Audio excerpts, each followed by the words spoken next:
Isang asong natrap sa gusali ang iniligtas ng People for the Ethical Treatment of Animals o PETA.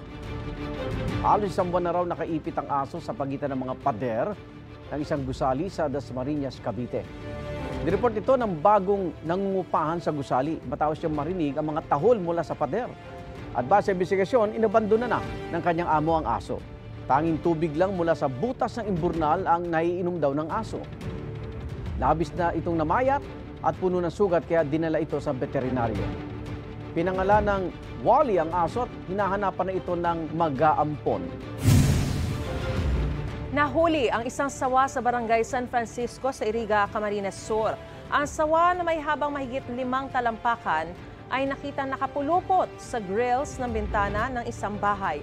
Ayon sa lokal na pamahalaan, ilang sawa na rin ang nahuli sa iba pang lugar doon. Dadalhin ang mga nahuling sawa sa Albay Park and Wildlife sa Legazpi, Albay. Nabahala naman ang mga residente sa barangay Anonang sa Midsayap, Cotabato nang matagpuan ang pinaniniwalaang pinagbalatan ng isang sawa. May habayang aabot 10 talampakan. Patuloy na hinahanap ang sawa. Pinalalahanan ng mga otoridad ang mga residente na mag-i-alerto sa paligid.